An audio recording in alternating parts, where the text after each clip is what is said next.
కార్యకర్తలందరికీ మళ్ళీ నా విన్నపం, మీ అందరికీ ఇప్పుడు ఒక యాప్ వస్తుంది, టెలిగ్రామ్ లేదు ఇది లేదు, సింగిల్ యాప్లో తీసుకొస్తా, వివరాలన్నీ మళ్ళీ చెప్తా.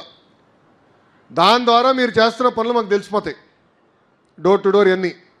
వేదికమైన మా చుట్టూ తిరుగుతాం కాదు, ప్రజల చుట్టూ తిరగండి, మిమ్మల్ని ఎత్తుక్కుంటూ వచ్చే బాధ్యత తెలుగుదేశం పార్టీ తీసుకుంటుంది. రెండోది, మన కార్యకర్తలు మనందరికీ నాతో సహా ఉన్న ఒక జబ్బు ఉంది రాబాయ్. ఆ జబ్బు పేరేంటో తెలుసా? అలక. ఏంటది? అలక. మనం అనుకుందే అవ్వకపోవచ్చు, దేవుడు కూడా అందరి వరాలు తీర్చలేడు.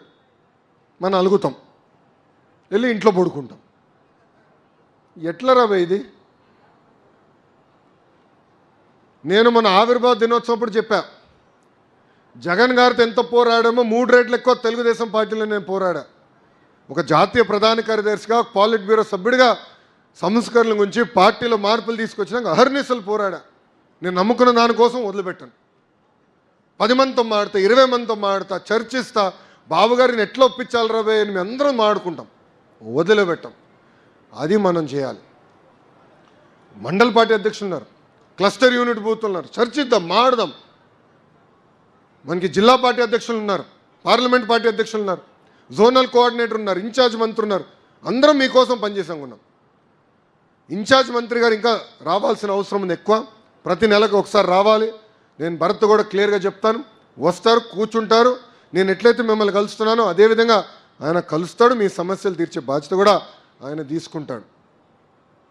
ఇలా మనం కూర్చొని మాట్లాడదాం, చర్చించుకుందాం, మన సమస్యలు మనం పరిష్కరించుకుందాం.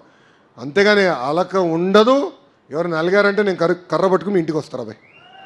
నేను చెప్తున్నా, ఇంక అలిగేదానికి లేదు.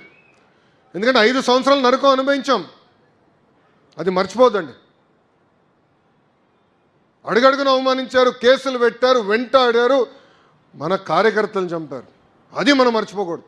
అట్లా ఉండాలి తప్ప ఏదో అయిపోయింది, ఏదో తప్పు అయిపోయిందని ఇంట్లో పడుకోకూడదని కార్యకర్తలందరికీ నేను తెలియజేస్తున్నాను.